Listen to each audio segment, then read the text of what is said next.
Generally, hardtops come in two forms, the two-door coupe and the four-door sedan. A coupe is usually aimed at the younger, more performance-oriented crowd, while the sedan is the family car. But Mercedes-Benz finds those simple old concepts to be too confining and has broken free of tradition with what they call the four-door coupe.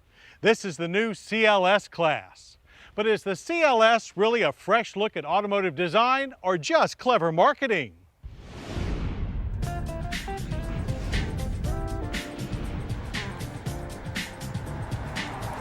Let's take a closer look at the stunningly beautiful 2006 Mercedes-Benz CLS 500 and decide. While based on the popular E-Class sedan, the CLS takes a radical turn away from Mercedes' traditional upright four-door profile. The look is nothing if not radically unique. The ultra-low roofline and high arching character lines along the flanks creates a feeling of tension and energy that befits the 18-inch wheels. The CLS appears much longer than the E-Class, but is actually less than 4 inches more and rides on the same 112.4-inch wheelbase. The low-slung body is as aerodynamic as it looks, boasting a super slick .30 coefficient of drag. It's part Stuttgart, part California street rod. True two-door lines with 2 extra doors, and they are real rear doors, not access panels like the Saturn Ion Coupe and Mazda RX-8. But while super stylish, that squat greenhouse exacts a serious price in passenger space and ease of use. The rear seat is difficult to enter and exit, and there's a serious lack of head and leg room for even small adults. Even installing a child seat is difficult in this confined space. It may have sedan doors, but this is definitely a coupe cabin. Trunk space, however, is extremely generous.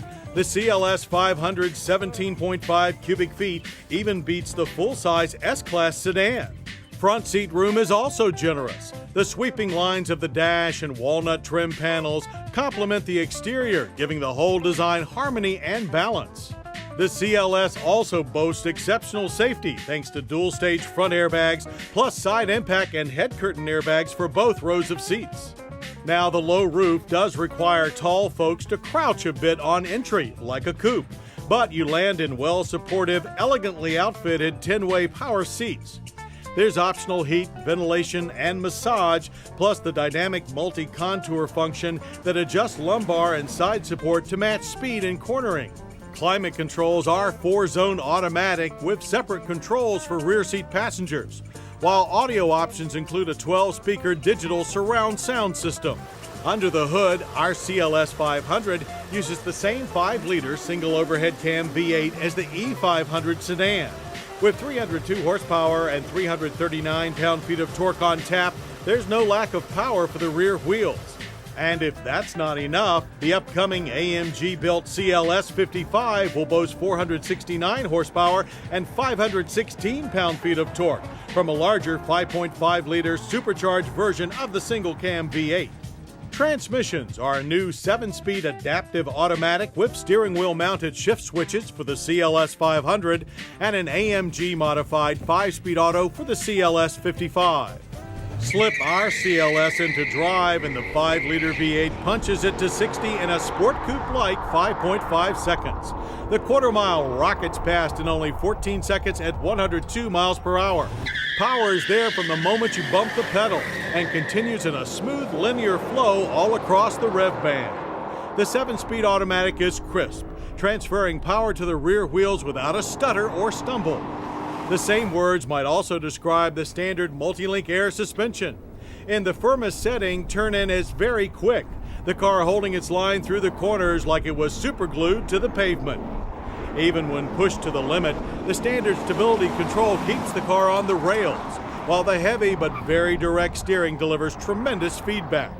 If you prefer a smoother ride, just choose one of the suspension's softer settings. A flick of the switch changes the CLS from sports sedan, coupe, to soft and plush. Braking is by electro-hydraulics, a Benz first. They pull the big CLS down from 60 in only 117 feet.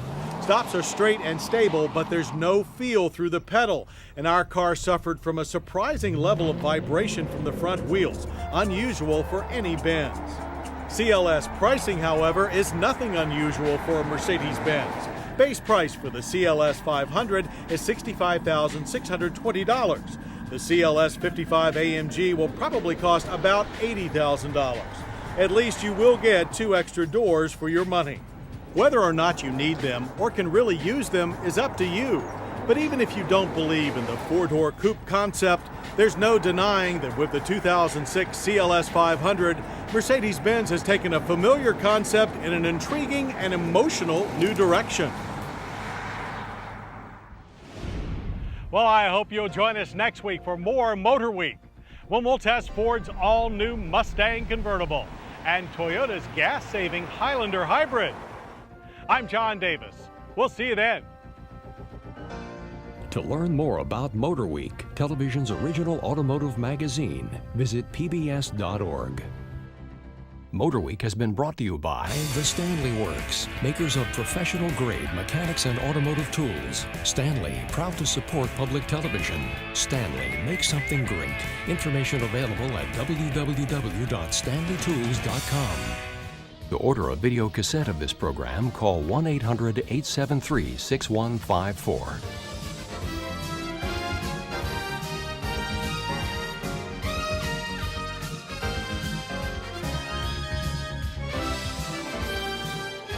This program was produced by Maryland Public Television, which is solely responsible for its content.